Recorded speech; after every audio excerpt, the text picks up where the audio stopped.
Hello, everybody. It's Cody at Cody's Reading Time. I'm back again with another story out of the Blue Fairy book.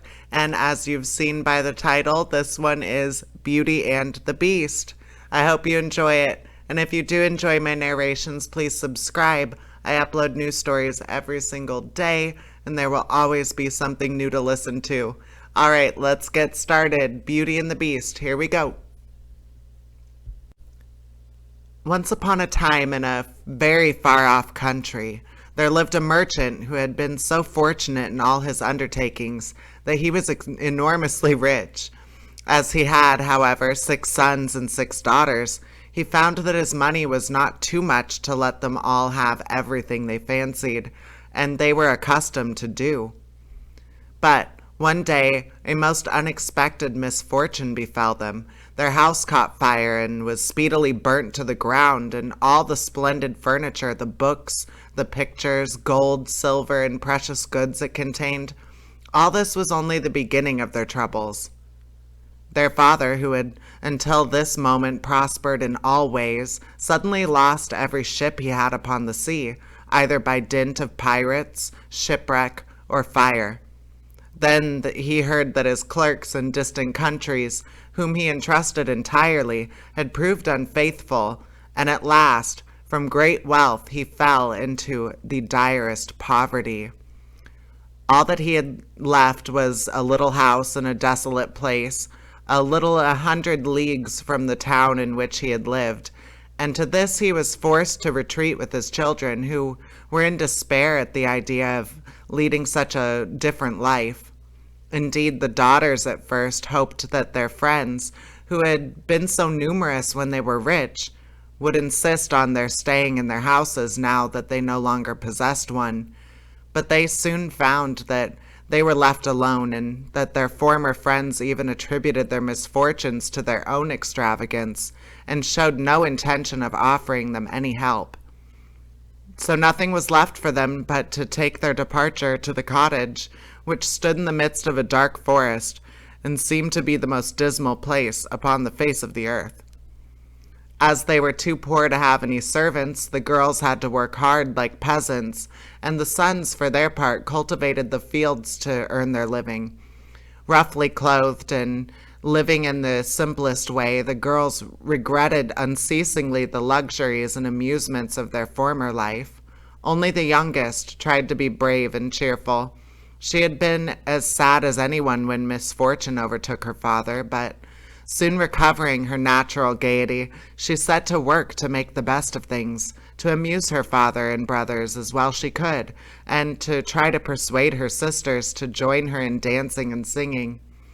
But they would do nothing of the sort, and because she was not as doleful as them, they declared that this miserable life was all she was fit for. But she was really far prettier and cleverer than they were. Indeed, she was so lovely that she always had been called Beauty. After 2 years, when they were all beginning to get used to their new life, something happened to disturb their tranquility. Their father received the news that one of his ships, which had been believed to be lost, had come safely into port with a rich cargo. All the sons and daughters at once thought that their poverty was at an end, and wanted to set out directly for the town.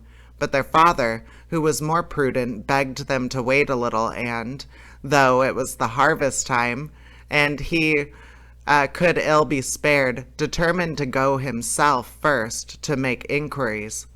Only the youngest daughter had any doubt that they would soon again be as rich as they were before, or at least rich enough to live comfortably in some town where they could find amusement and gay companions once more. So they all loaded their father with commissions for jewels and dresses, which it would have taken a fortune to buy. Only Beauty, feeling sure that it was of no use, did not ask for anything. Her father, noticing her silence, said, "And what shall I bring for you, Beauty?" "The only thing I wish for is to see you come home safely," she answered. But this only vexed her sisters, who fancied she was blaming them for having asked for such costly things. Her father, however, was pleased, but he thought that at her age she certainly ought to like pretty presents. He told her to choose something. "Well, dear father," she said, "as you insist upon it, I beg that you will bring me a rose. I have not seen one since we came here, and I love them so much." So the merchant set out and reached the town as quickly as possible, but only to find that his former companions, believing them to be dead, had divided between them the goods that the ship had brought, and after 6 months of trouble and expense, he found himself as poor as when they started, having been able to recover only just enough to pay the cost of his journey. To make matters worse, he was obliged to leave the town in the most terrible weather, so that by the time he was within a few leagues of his home, he was almost exhausted with cold and fatigue. Though he knew it would take some hours to get through the forest, he was so anxious to be at his journey and the end of it that he resolved to go on, but night overtook him, and the deep snow and bitter frost made it impossible for his horse to carry him any further. Not a house was to be seen.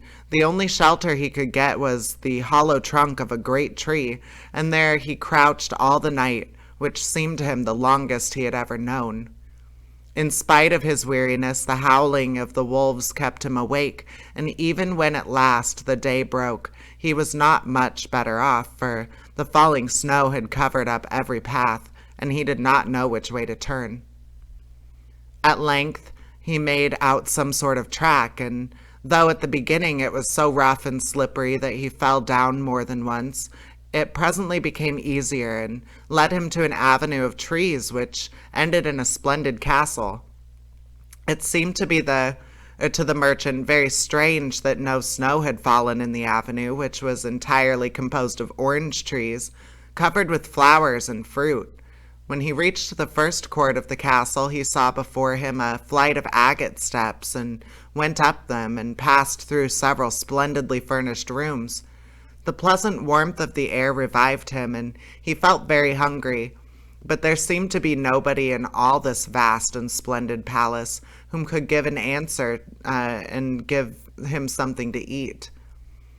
Deep silence reigned everywhere, and at last, tired of roaming through empty rooms and galleries, he stopped in a room smaller than the rest, where a clear fire was burning and a couch was drawn up close to it.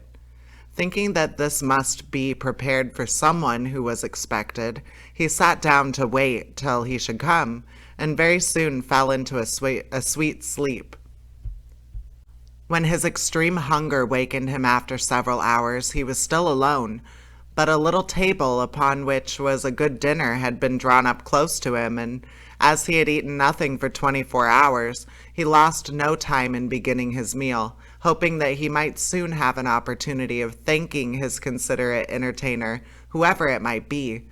But no one appeared, and even after another long sleep, from which he awoke completely refreshed, there was no sign of anybody, though a fresh meal of dainty cakes and fruit was prepared upon a little table at his elbow. Being naturally timid, the silence began to terrify him, and he resolved to search once more through all of the rooms, but it was of no use. Not even a servant was to be seen. There was no sign of life in the palace. He began to wonder what he should do, and to amuse himself by pretending that all the treasures he saw were his own, and considering how he would divide them amongst his children. Then he went down into the garden, and though it was the winter, here the sun shone, and the birds sang, and the flowers bloomed, and the air was soft and sweet. The merchant, in ecstasies with all he saw and heard, said to himself, "All this must be meant for me. I will go this minute and bring my children to share all these delights." In spite of being so cold and weary when he reached the castle, he had taken his horse to the stable and fed it.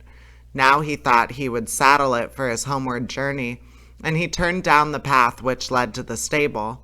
The path had a hedge of roses on each side of it, and the merchant thought he had never seen or smelt such exquisite flowers. They reminded him of his promise to Beauty, and he stopped and had just gathered one to take to her, when he was startled by a strange noise behind him. Turning around, he saw a frightful beast, which seemed to be very angry, and said in a terrible voice, "Who told you you might gather my flowers?" Was it not enough that I allowed you to be in my palace and was kind to you? This is the way you show your gratitude, by stealing my flowers? But your insolence shall not go unpunished." The merchant, terrified by these furious words, dropped the fatal rose and, throwing himself on his knees, cried, "Pardon me, noble sir, I am truly grateful for your hospitality, which was so magnificent that I might not imagine that you would be offended by my taking such a little thing as a rose." But the beast's anger was not lessened by this speech. "You are very ready with excuses and flattery," he cried, "but that will not save you from the death you deserve." "Alas," thought the merchant, "if my daughter could only know what danger her rose has brought unto me." And in despair he began to tell the beast all his misfortunes and the reason of his journey, not forgetting to mention Beauty's request. "A king's ransom would hardly have procured all that my daughter asked," he said, "but I thought that I might at least take Beauty her rose. I beg you to forgive me, for you see I mean no harm." The beast considered for a moment, and then he said in a less furious tone, I will forgive you on one condition, that is, that you will give me one of your daughters." "Ah," cried the merchant, "if I were cruel enough to buy my own life at the expense of one of my children's, what excuse could I invent to bring her here?" "No excuse would be necessary," answered the beast. "If she comes at all, she must come willingly. On no other condition will I have her. See if any of them is courageous enough and loves you well enough to come and save your life. You seem to be an honest man, so I will trust you to go home. I give you a month to see if either of your daughters will come back with you and stay here, to let you go free. If neither of them is willing, you must come alone, after bidding them goodbye forever, for then you will belong to me, and do not imagine that you can hide from me, for if you fail to keep your word, I will come and fetch you," added the beast grimly. The merchant accepted this proposal, though he did not really think any of his daughters could be persuaded to come. He promised to return at the time appointed, and then, anxious to escape from the presence of the beast, he asked permission to set off at once. But the beast answered that he could not go until the next day. "Then you will find a horse ready for you," he said. "Now go and eat your supper and await my orders." The poor merchant, more dead than alive, went back to his room, where the most delicious supper was already served on the little table which was drawn up before a blazing fire. But he was too terrified to eat, and only tasted a few of the dishes for fear the beast should be angry if he did not obey his orders. When he had finished, he heard a great noise in the next room, which he knew meant that the beast was coming. As he could do nothing to escape this visit, the only thing that remained was to seem as unafraid as possible. So when the beast appeared and asked roughly if he had supped well, the merchant answered humbly that he had, thanks to his host's kindness. Then the beast warned him to remember their agreement, and to prepare his daughters exactly for what she had to expect. "Do not get up tomorrow," he added, "until you see the sun and hear a golden bell ring. Then you will find your breakfast waiting for you here, and the horse you are to ride will be ready in the courtyard. He will also bring you back again when you come with your daughter a month hence. Farewell. Take a rose to Beauty and remember your promise." The merchant was only too glad when the beast went away, and though he could not sleep for sadness, he lay down until the sun rose. Then, after a hasty breakfast, he went to gather Beauty's rose and mounted his horse, which carried him off so swiftly that in an instant he had lost sight of the palace, and he was still wrapped in gloomy thoughts when it stopped before the door of the cottage. His sons and daughters, who had been very uneasy at his long absence, rushed to meet him, eager to know the result of his journey, which, seeing him mounted upon a splendid horse and wrapped in a rich mantle, they supposed to be favorable. He hid the truth from them at first, only saying sadly to Beauty, as he gave her the rose, "Here's what you asked me to bring you. You little know what it has cost."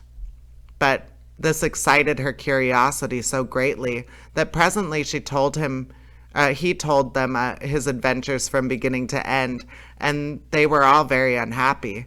The girls lamented loudly over their lost hopes, and the sons declared that their father should not return to this terrible castle, and began to make plans for killing the beast, if it should come to fetch him.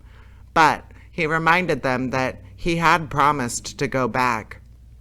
Then the girls were very angry with Beauty and said it was all her fault, and that if she had asked for something sensible, this would never have happened, and complained bitterly that they should all have to suffer for her folly.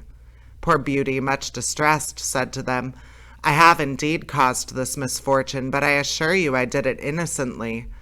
Who could have guessed that to ask for a rose in the middle of summer would cause so much misery? But as I did the mischief, it is only just that I should suffer for it. I will therefore go back with my father to keep his promise." At first nobody would hear of this arrangement, and her father and brothers, who loved her dearly, declared that nothing should make them let her go. But Beauty was firm. At this time drew near. At first nobody would hear of this arrangement, and her father and brothers, who loved her dearly, declared that nothing should make them let her go. But Beauty was firm. As the time drew near, she divided all her little possessions between her sisters and said goodbye to everything she loved. And when the fatal day came, she encouraged and cheered her father as they mounted toward the horse, the horse which had brought him back. It seemed to fly rather than gallop so smoothly that Beauty was not frightened. Indeed, she would have enjoyed the journey if she had not feared that what might happen to her at the end of it. Her father still tried to persuade her to go back, but in vain. While they were talking, the night fell, and then, to their great surprise, wonderful colored lights began to shine in all directions, and splendid fireworks blazed out before them. All the forest was illuminated by them, and even felt pleasantly warm, though it had been bitterly cold before. This lasted until they reached the avenue of orange trees, where there were statues holding flaming torches, and when they got nearer to the palace they saw that it was illuminated from the roof to the ground, and the music sounded softly from the courtyard. "The beast must be very hungry," said Beauty, trying to laugh, "if he makes all this rejoicing after the arrival of his prey." But in spite of her anxiety, she could not help admiring all the wonderful things she saw. The horse stopped at the foot of the flight of steps leading to the terrace, and when they had dismounted, her father led her up to the little room he had stayed in before, where they found a splendid fire burning and the table daintily spread with a delicious supper. The merchant knew that this was meant for them, and Beauty, who was rather less frightened now than that she had passed through so many rooms and seen nothing of the beast, was quite willing to begin, for her long journey had made her very hungry. But they had hardly finished their meal when the noise of the beast's footsteps were heard approaching, and Beauty clung to her father in terror, which became all the greater when she saw how frightened he was. But when the beast really appeared, though she trembled at the sight of him, she made a great effort to hide her terror and saluted him respectfully. This evidently pleased the beast. After looking at her, he said, in a tone that might have struck terror into the boldest heart, though he did not seem to be angry, "Good evening, old man. Good evening, Beauty." The merchant was too terrified to reply, but Beauty answered sweetly, "Good evening, beast." "Have you come willingly?" asked the beast. "Will you be content to stay here when your father goes away?" Beauty answered bravely that she was quite prepared to stay. "I am pleased with you," said the beast. "As you have come of your own accord, you may stay. As for you, old man," he added, turning to the merchant, "at sunrise tomorrow you will take your departure. When the bell rings, get up quickly and eat your breakfast, and then you will find the same horse waiting to take you home. But remember that you must never expect to see my palace again." Then turning to Beauty, he said, "Take your father into the next room and help him to choose everything you think your brothers and sisters would like to have. You will find 2 traveling trunks there. Fill them as full as you can. It is only just that you should send them something very precious as a remembrance of yourself." Then he went away after saying, "Goodbye, Beauty. Goodbye, old man." And though Beauty was beginning to think with great dismay of her father's departure, she was afraid to disobey the beast's order, and they went into the next room, which had shelves and cupboards all around it. They were greatly surprised at the riches it contained. There were splendid dresses fit for a queen, with all the ornaments that were to be worn with them. And when Beauty opened the cupboards, she was quite dazzled by the gorgeous jewels that lay in heaps upon every shelf. After choosing a vast quantity, which she divided between her sisters, for she had made a little heap of the wonderful dresses for each of them, she opened the last chest, which was full of gold. "I think, father," she said, "that as the gold will be more useful to you, we had better take out the other things again and fill the trunks with it." So they did this, but the more they put in, the more room there seemed to be, and at last they put back all the jewels and dresses they had taken out, and Beauty even added as many more of the jewels as she could carry at once. And then the trunks were not too full, but they were so heavy that an elephant could have carried them. "The beast was mocking us," cried the merchant. "He must have pretended to give us all these things, knowing that I could not carry them away."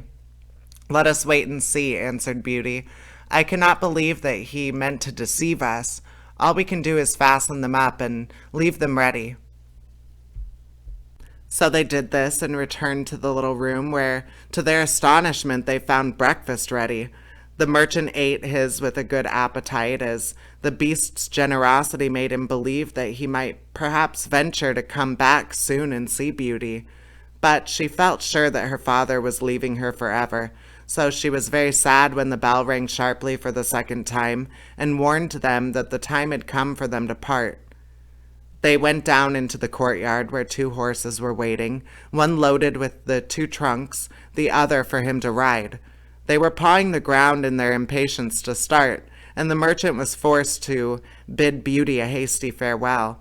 And as soon as he was mounted, he was off at such a pace that she lost sight of him in an instant. Then Beauty began to cry, and wandered sadly back into her own room. But she soon found that she was very sleepy, and as she had nothing better to do, she lay down and instantly fell asleep. And then she dreamed that she was walking by a brook bordered with trees, and lamenting her sad fate, when a young prince, handsomer than anyone she had ever seen, and with a voice that went straight to her heart, came and said to her, "Ah, Beauty, you are not so unfortunate as you suppose. Here you will be rewarded for all you have suffered elsewhere. Your every wish shall be gratified. Only try to find me out, no matter how I may be disguised, as I love you dearly, and in making me happy, you will find your own happiness. Be as true-hearted as you are beautiful, and we shall have nothing left to wish for." "But what can I do, Prince, to make you happy?" said Beauty. "Only be grateful," he answered, "and do not trust too much with your eyes. And above all, do not desert me until you have saved me from my cruel misery." After this, she thought she found herself in a room with a stately and beautiful lady who said to her, "Dear Beauty, try not to regret all you have left behind you, for you are destined to a better fate. Only do not let yourself be deceived by appearances." Beauty found her dreams so interesting that she was in no hurry to awake, but presently the clock roused her by calling her name softly 12 times, and then she got up and found her dressing table set out with everything she could possibly want. And when her toilet was finished, she found dinner was ready in the room next to hers. But dinner does not take very long when you are all by yourself, and very soon she sat down cozily in the corner of a sofa and began to think about the charming prince she had seen in her dream. "He said I could make him happy," said Beauty to herself. "It seems then that this horrible beast keeps himself a prisoner. How can I set him free? I wonder why they both told me not to trust to appearances. I don't understand it, But after all, it was only a dream, so why should I trouble myself about it? I had better go and find something to do to amuse myself. So she got up and began to explore some of the many rooms of the palace. The first she entered was lined with mirrors, and Beauty saw herself reflected on every side, and thought that she had never seen such a charming room. Then a bracelet which was hanging from a chandelier caught her eye, and on taking it down, she was greatly surprised to find that it held a portrait of her own unknown admirer, just as he had been in her dream.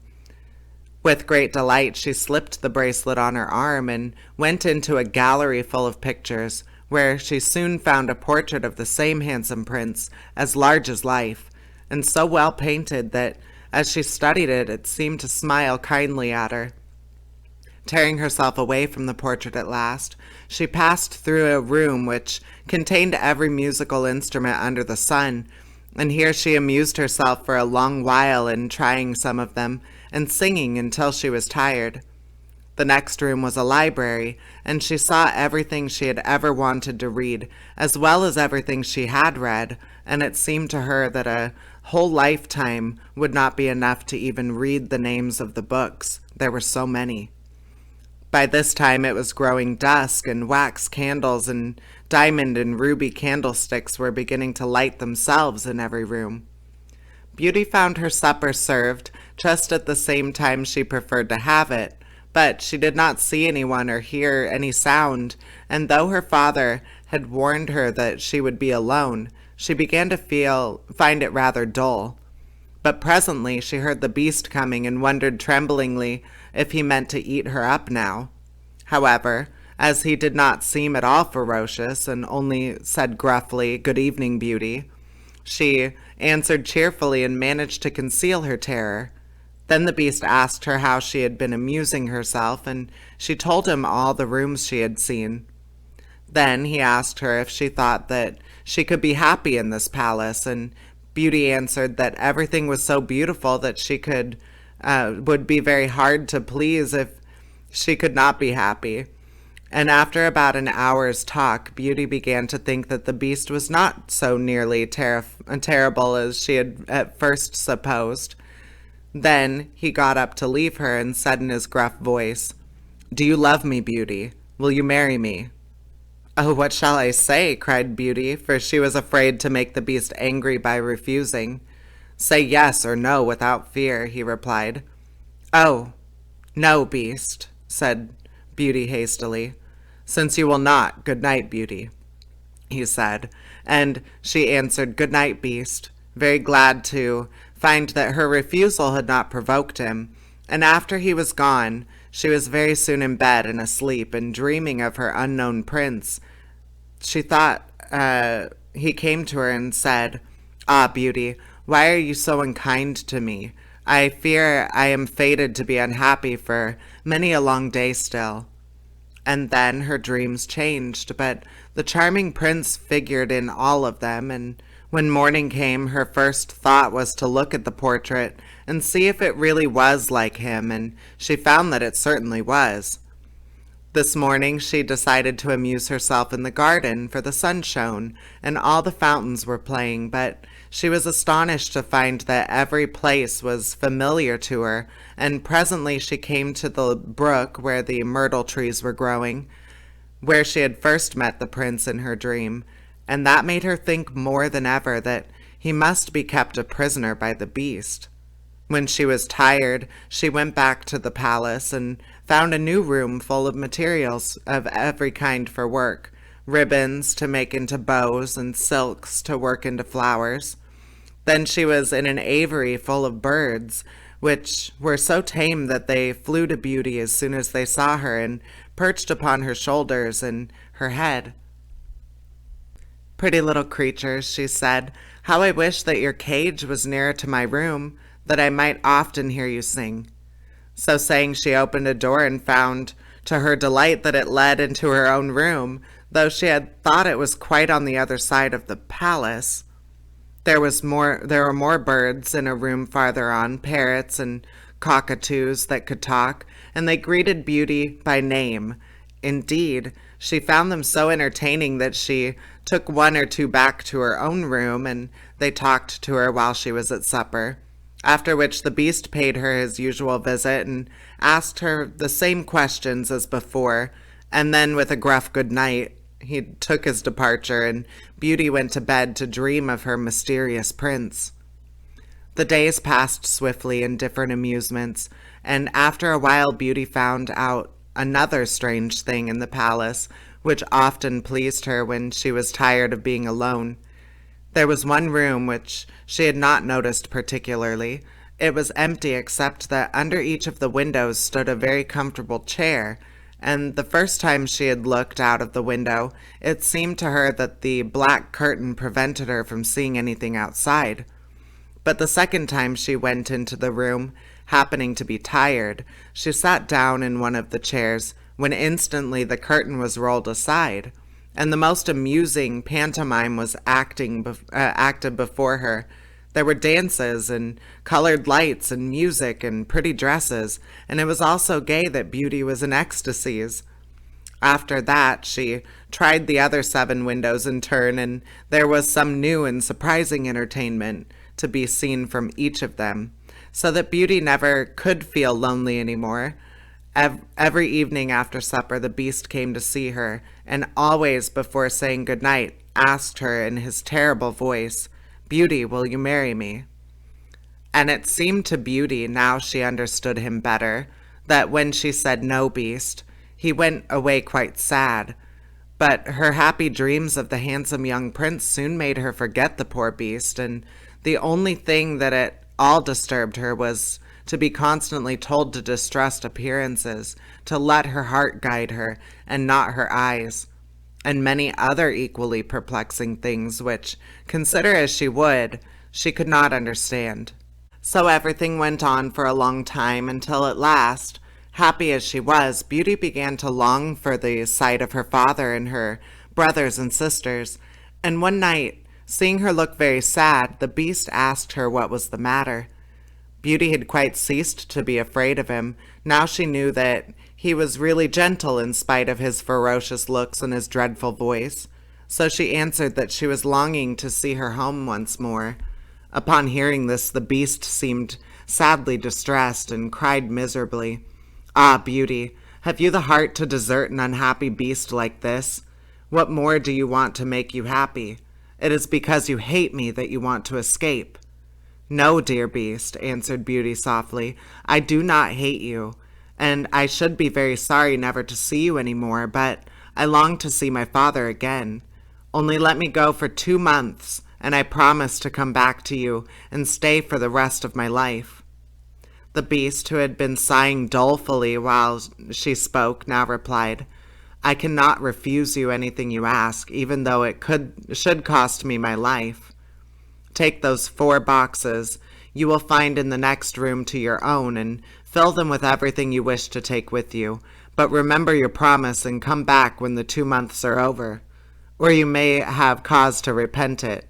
For if you do not come home in good time, you will find your faithful beast dead.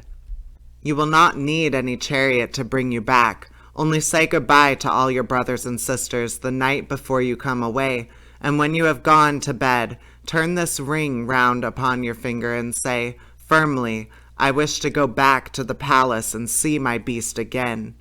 Good night, Beauty. Fear nothing, sleep peacefully, and before long you shall see your father once more." As soon as Beauty was alone, she hastened to fill the boxes with all the rare and precious things she saw about her, and only when she was tired of heaping things into them did they seem to be full. Then she went to bed, but could hardly sleep for joy, and when at last she did begin to dream of her beloved prince, she was grieved to see him stretched upon the grassy bank, sad and weary, and hardly like himself. "What is the matter?" she cried. He looked at her reproachfully and said, "How can you ask me, cruel one? Are you not leaving me to my death, perhaps?" "Ah, don't be so sorrowful," cried Beauty. "I am only going to assure my father that I am safe and happy. I have promised the beast faithfully that I will come back, and he would die of grief if I did not keep my word." "What would that matter to you?" said the prince. "Surely you would not care." "Indeed, I should be ungrateful if I did not care for such a kind beast," cried Beauty indignantly. "I would die to save him from pain. I assure you it is not his fault that he is so ugly." Then a strange sound woke her. Someone was speaking not far away, and opening her eyes, she found herself in a room she had never seen before, which was certainly not nearly so splendid as those she was used to in the beast's palace. Where could she be? She got up and dressed hastily, and then saw that the boxes she had packed the night before were all in the room. While she was wondering by what magic the beast had transported them and herself to this strange place, she suddenly heard her father's voice, and rushed out and greeted him joyfully. Her brothers and sisters were all astonished at her appearance, as they had never expected to see her again, and there was no end to the questions that they asked her.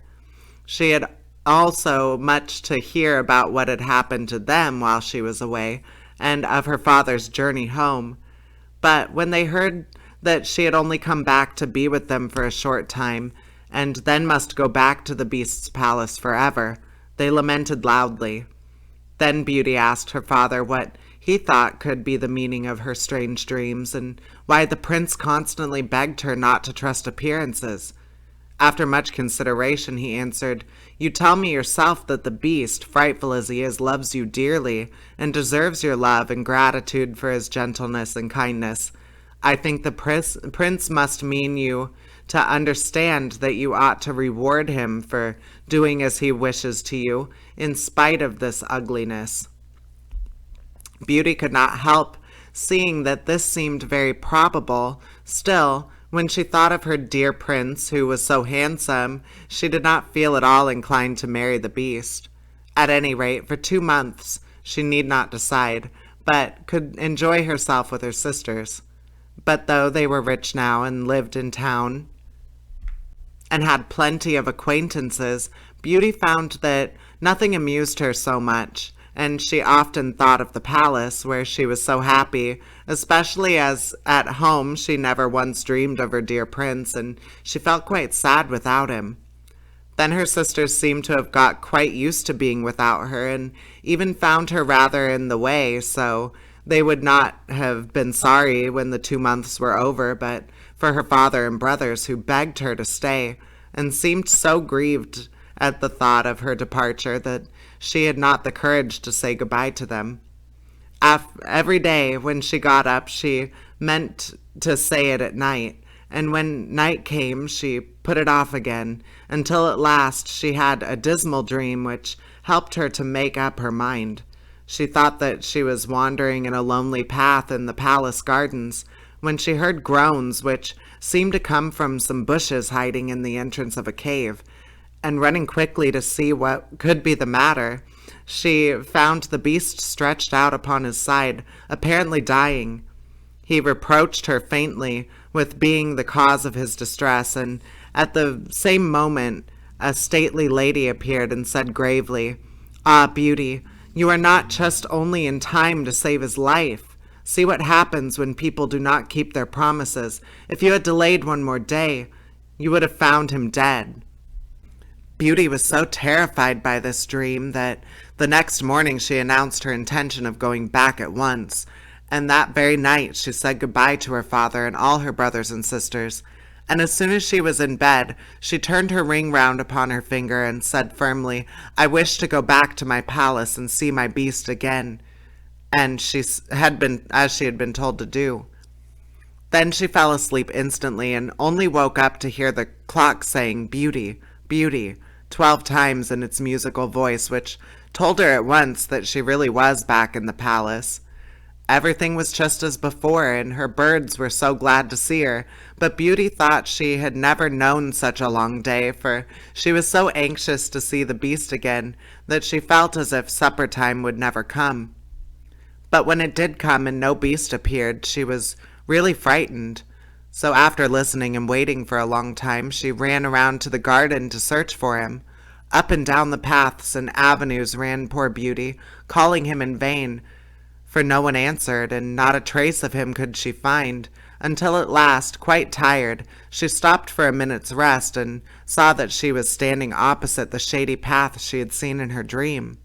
She rushed down it, and sure enough, there was a cave, and in it lay the beast, asleep, as Beauty thought.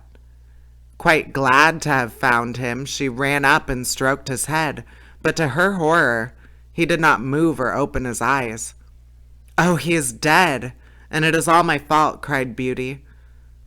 But then, looking at him again, she fancied he still breathed, and hastily fetched some water from the nearest fountain. She sprinkled it over his face, and to her great delight he began to revive.